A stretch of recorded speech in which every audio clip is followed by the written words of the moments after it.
Oi, eu sou a Bárbara, sou professora de português e nós estamos falando sobre português para concursos. Hoje a nossa aula vai falar sobre relação entre as partes de um texto. Gente, vamos ver. Bom, coesão referencial, e coesão sequencial são chamados de recursos coesivos por estabelecerem vínculos entre as palavras e as orações e as partes de um texto. Então, gente, a relação entre as partes de um texto, elas vão se dar basicamente por elementos coesivos, que são o quê? Conectivos, pronomes relativos, coisas que vão retomar o assunto, certo? Que foi dito numa frase anterior, ligar com a próxima. Então, essa relação de continuidade, de encadeamento do texto, a gente sempre fala aqui que o texto é uma trama, ok? É um tecido, então são várias linhas que precisam, o nome texto, vem da mesma raiz de tecido, têxtil. Então é aquela coisa que precisa estar entrelaçada, unida, sem furos, As tramas precisam estar juntas. Então, quando a gente fala de coesão, de relação entre as partes de um texto, a gente está falando de tudo que mantém essa trama junta, coesa, que no caso são essas pequenas palavras, partículas, as próprias vírgulas, tudo que vai manter essa relação, essa continuidade entre uma frase e a outra, e a outra, e a outra, até a gente formar esse tecido. Então, a coesão referencial, a primeira coisa que a gente vai falar. A coesão referencial é responsável por criar um sistema de relações entre as palavras e expressões dentro de um texto, permitindo que o leitor identifique os termos aos quais se referem. O termo que indica a entidade ou situação a que o falante se refere é chamado de referente. Tá, gente? Então, aquilo a que você está se referindo, aquilo a que você está falando, é chamado do seu referente, então. Então, basicamente, essa coesão referencial, ela vem a partir desse referente, Ela vai criar essas relações entre as palavras e expressões de um texto, certo? Permitindo que o leitor identifique os termos os quais se referem. Então, olha só. Vamos ver. Elizabeth gritou. Ela fica apavorada quando fica sozinha, apesar de ser uma menina calma e inteligente. Então, gente, aqui, olha, a coesão referencial, ela se dá através de palavras, outras palavras de um mesmo campo semântico. Lembram? Semântica, nós estamos falando de sentido, criação de sentido dentro do texto. Então, quando a gente fala de campo semântico, nós estamos falando de várias palavrinhas que formam, essa atmosfera de sentido, esse sentido contínuo no texto. Então, olha só, Elizabeth, então nós temos aqui, falou primeiro da Elizabeth, o nome dela é Elizabeth, gritou. Quando eu vou repetir Elizabeth, eu não quero falar Elizabeth de novo, porque senão o texto fica cansativo. Então, como eu vou fazer referência a Elizabeth, Eu vou encontrar termos, eu vou encontrar palavras do mesmo campo semântico que me deem essa ideia, de que eu continuo falando sobre Elizabeth. Então, olha só, ela. Elizabeth é uma mulher, não é verdade? É um nome feminino. Então, quando eu digo ela, eu retomo Elizabeth, certo? Elizabeth gritou. Ela fica apavorada quando fica sozinha, apesar de ser uma menina calma e inteligente. Então, olha só, nós temos ela e menina. Todos esses termos, retomando Elizabeth. Afinal de contas, Elizabeth é um nome feminino, ela, pronome feminino, menina, é substantivo feminino.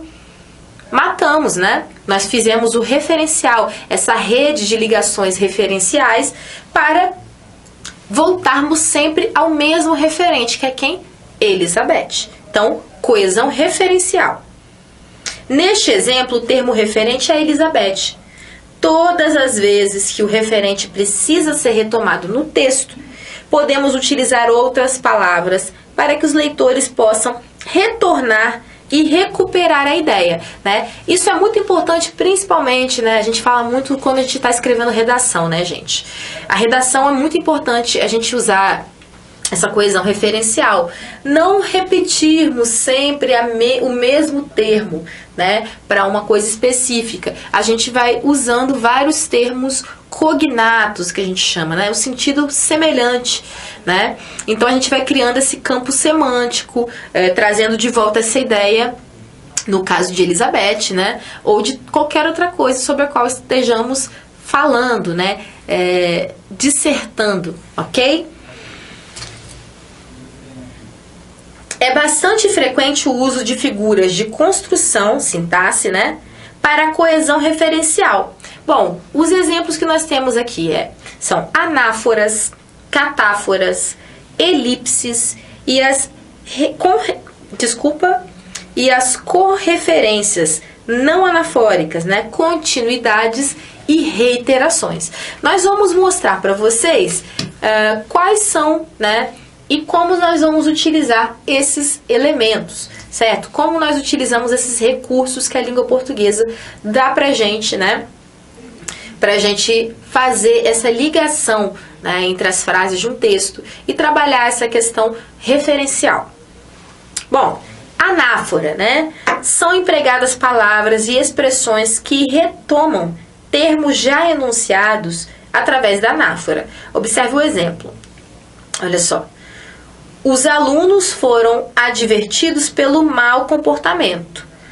Caso isso volte a acontecer, eles serão suspensos. Então, olha só, a anáfora, né, é basicamente isso que a gente utiliza, as palavrinhas isso, né, aquilo. A gente está voltando ao texto, né? Então, é um exemplo bem interessante de anáfora que a gente usa muito, né? Na escola a gente aprende aquele poema do agora eu lembro, esqueci, Gonçalves Dias. Minha terra tem palmeiras onde canta o sabiá, as aves que aqui gorjeiam não gorjeiam como lá. Então esse lá, né, ele é o que? Um referente à minha terra, tá? Então, é uma referente anafórico. A gente retoma algo que já foi dito. Então, olha, o mau comportamento é retomado pelo isso, né? A gente volta, certo, gente? Uma coisa muito importante aqui, vou abrir um parêntese sobre demonstrativos, né? O isso. Por que eu digo isso e não isto? Né? O isto, eu vou dizer para algo que eu estou anunciando, certo? Isto... isto de que te falei é importante. Então, olha só, quando eu digo de que te falei, adiante, né, eu estou introduzindo este isto, né? O isto, ele está anunciando isso de que te falei. Agora, quando nós vamos retomar algo mesmo, é só retomar algo do passado, a gente vai usar isso, tá? Então, dentro do texto, esse, né? Isto, isso, né? A gente vai fazer esse movimento, né? O isso e o esse, ele vai voltar para um referente anterior. O este, o isto, ele vai, né, dizer algo a seguir, certo? Ele vai introduzir algo que você vai dizer a seguir, tá? E a catáfora, né? A catáfora é um recurso utilizado para apresentar algo que ainda não foi dito no texto.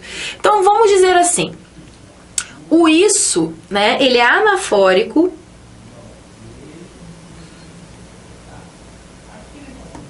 e o isto, este, são elementos catafóricos, né? Eles ainda vão anunciar, ok? Mesmo que nós não utilizemos isto e este, né, sempre para fazer uma catáfora, vocês vão perceber que nem sempre aparecem, eles são elementos que são utilizados como catáfora, ok? Então, é algo que ainda não foi dito no texto. Vamos lá. Olha, eu pretendo fazer isto. Olha só, aqui um exemplo bem claro, né? Olha, o estas. Eu fiz essas aulas tem um tempo, eu esqueci que eu usei esses exemplos. Mas ok, que bom que a gente confirma, né? Que a gente está falando. Então, olha só. Eu pretendo fazer isto. Você está listando, né? Uma lista. Nossa, gente, eu não posso terminar o ano sem fazer estas coisas. 2 pontos, né? Quais são? Fazer a matrícula das crianças e fazer a revisão do meu carro, né? Então você está anunciando quais são as coisas. Agora perceba, olha, eu pretendo fazer isto, estudar os pronomes, né? Então o isto e o este, o estas, né? Eles estão anunciando algo para nós, tá? As matérias mais cobradas em concursos públicos são estas. 2 pontos. Regência e crase, ok? Então, nós estamos sempre desculpe, nós estamos sempre anunciando quando estamos falando de catáfora, anáfora, catáfora, isso, isto, esse, este, ok?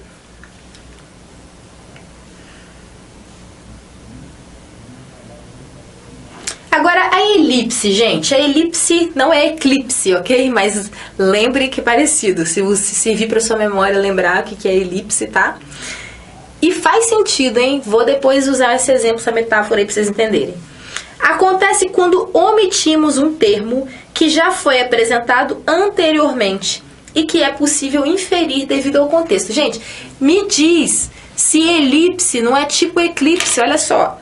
Porque, olha só, a lua, né, vem cá e omite, tapa o sol, certo? Então, ó, se servir para você, sempre que você pensar em elipse, lembre de eclipse, ok? Então, algo vai ser omitido, algo vai ser escondido. Por quê?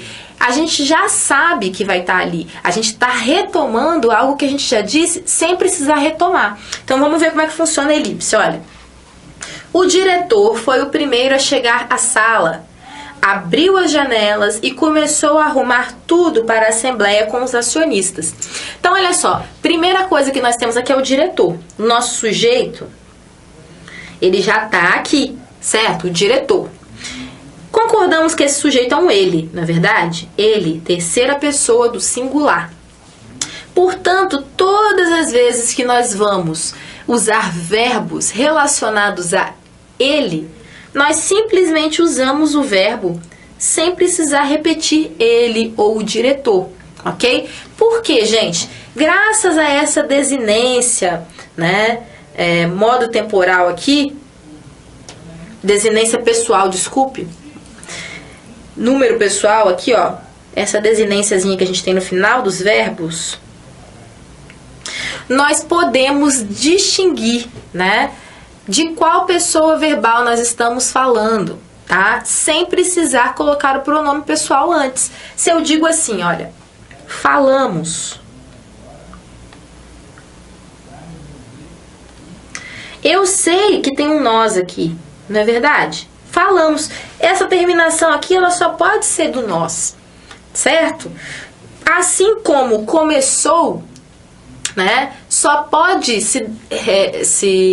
estar se relacionando a um ele ou a ela, ok?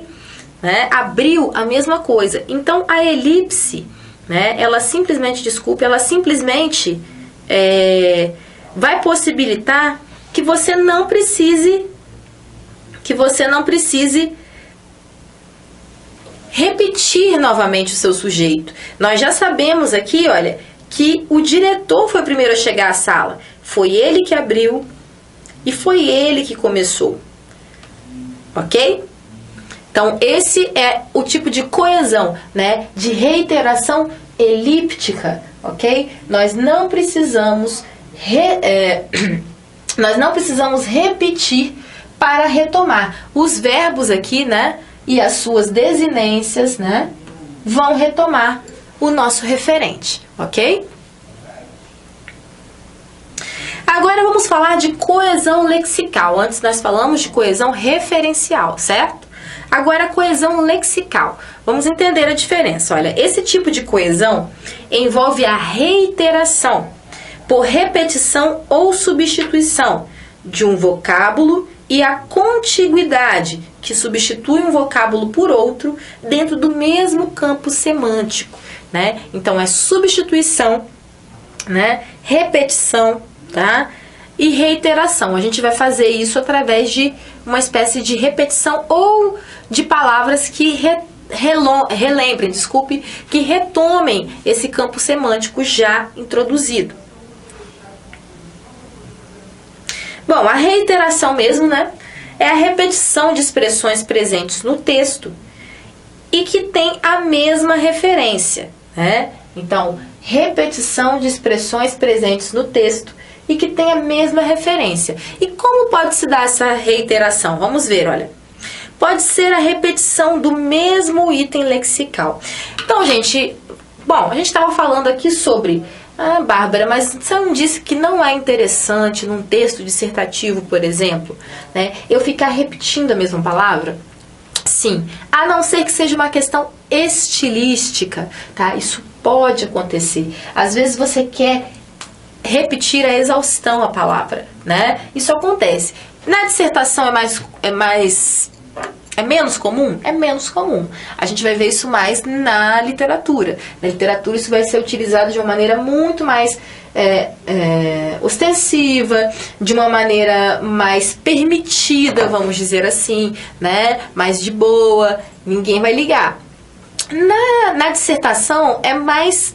Se você quer enfatizar alguma coisa, né? Eu quero repetir porque eu preciso enfatizar isso aqui. Então, contanto que seja por um período não muito longo, certo? E que você tenha um sentido no final de tudo isso, né? Para o seu texto funcionar, você pode fazer. Então, como é que funciona? Olha, é a mais simples de todas, né? O fogo acabou com tudo. A casa estava destruída. Da casa não sobrara nada. Então, perceba que aqui tem uma função dramática, né?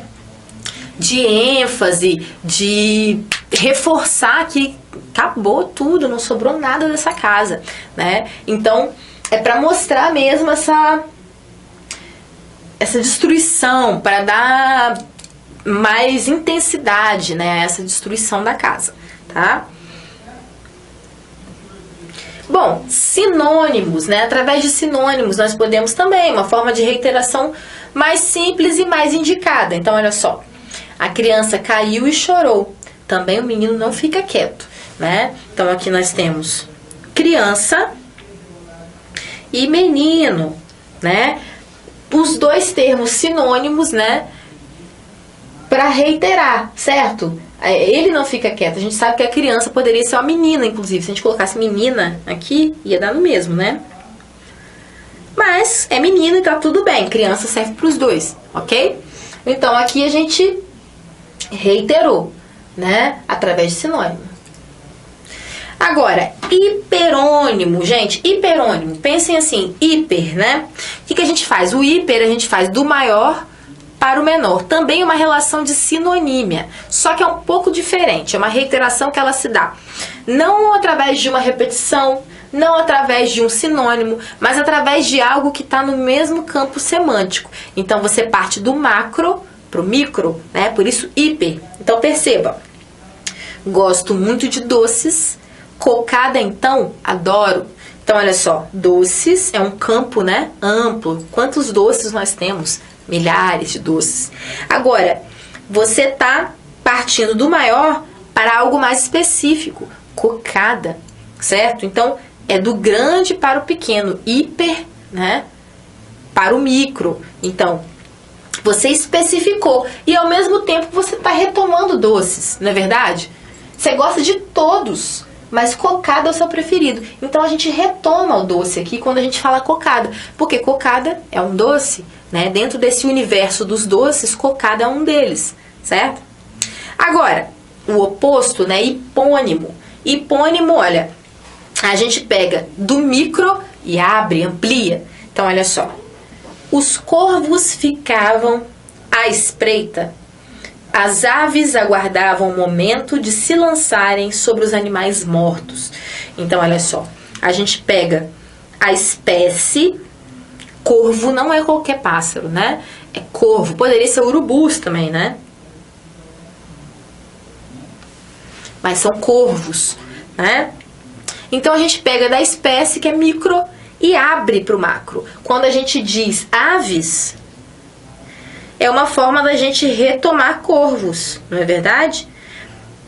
Afinal de contas, corvos são aves, ok? Então a gente parte do micro para o macro, né? Hipônimo é uma maneira de sinonímia, né, gente? De reiteração. É uma forma apenas um pouco diferente do que a gente está acostumado. Bom, relação de contiguidade consiste na colocação de palavras de mesmo campo semântico, evitando a repetição e contribuindo com a progressão textual. Então é aquilo, isso é excelente, é um artifício excelente para quem vai escrever dissertação, para quem vai escrever redação.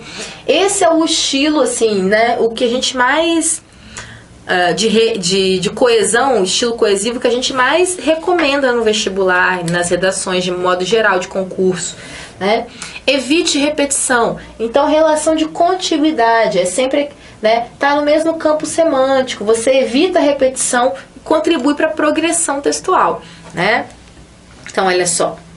Exemplo: à medida que o rio se afunila entre os paredões, cada vez mais verticais, a correnteza vai ganhando velocidade, né? Aqui a gente tá, né, por uma relação de contiguidade, certo? A gente retoma o rio. Não é um sinônimo, certo? Não é. Eu poderia dizer aqui sei lá, eu não sei nem qual é o sinônimo de rio, né?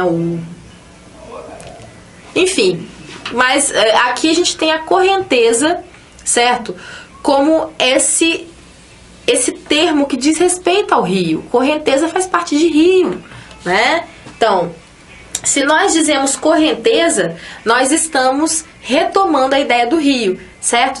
Continuamos falando sobre a mesma coisa. Estamos falando sobre um rio, ok? Então, à medida que o rio se afunila entre os paredões, cada vez mais verticais, a correnteza vai ganhando velocidade, né? Então, uma relação de contiguidade. Não é sinônimo, não é substituição, é uma contiguidade, porque correnteza, né, remete a rio.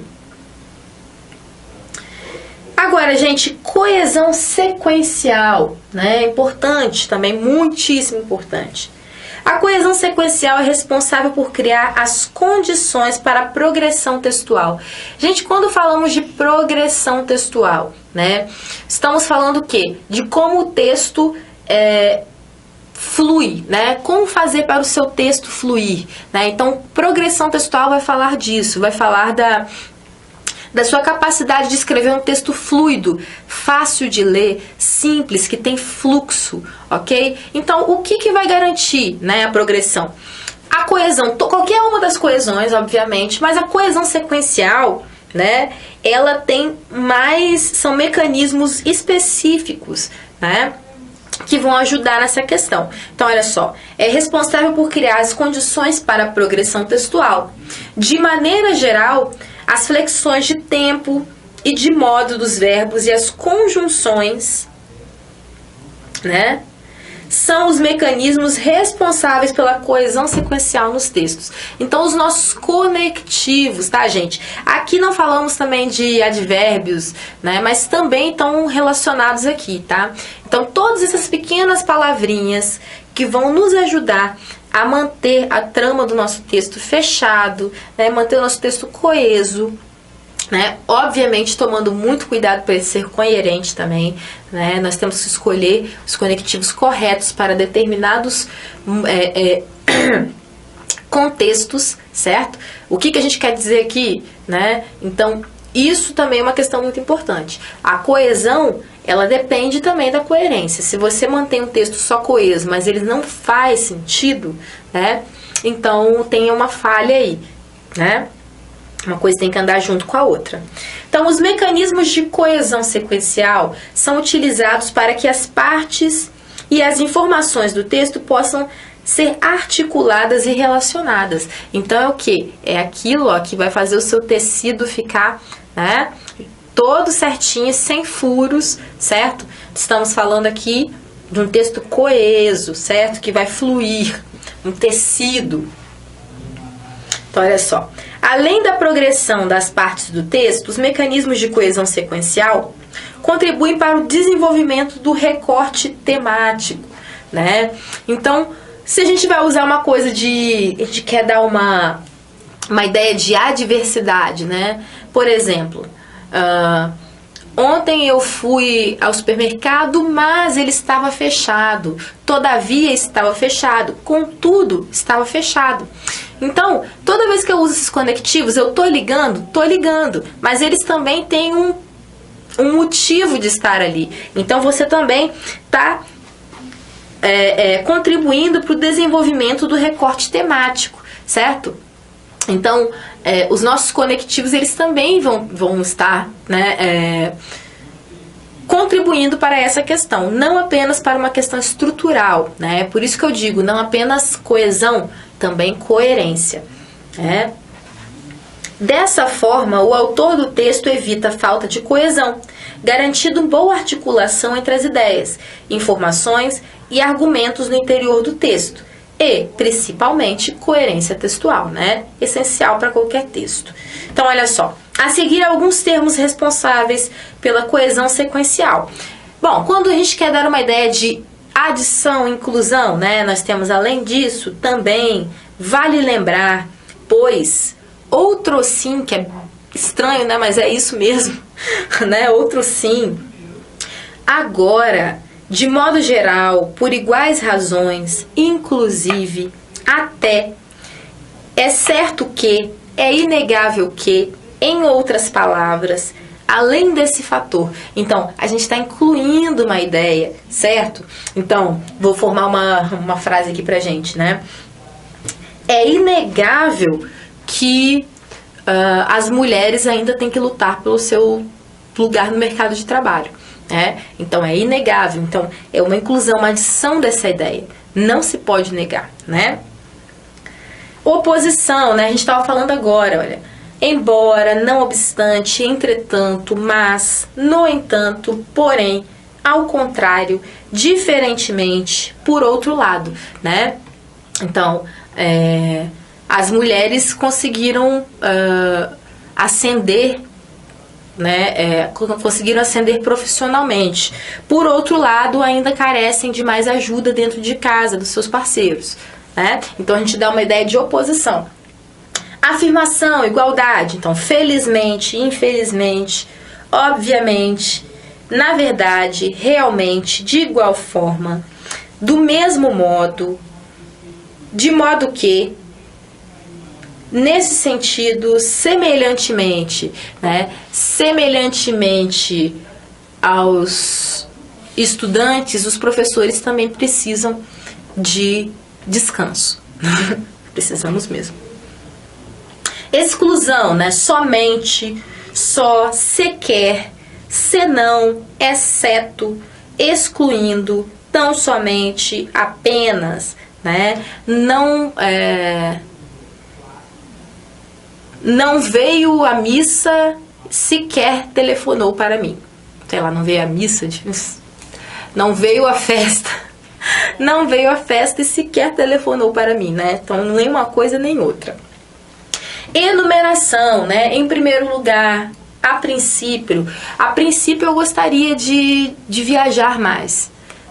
Mas aceito trabalhar bastante antes disso, né?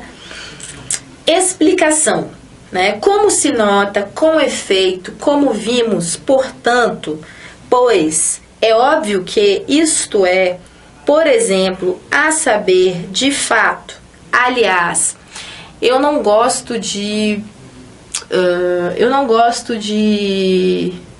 motocicletas, aliás, tenho medo delas, né? Então, uma forma de explicação.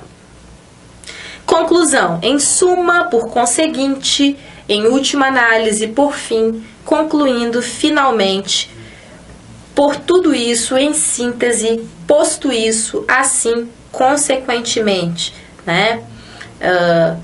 Concluindo esta aula, né? Vocês vão saber um pouco mais sobre coesão.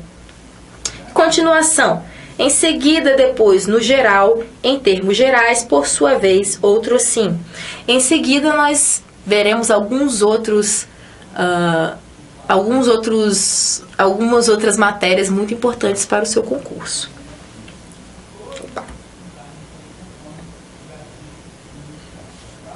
Bom, é isso. A gente fica por aqui.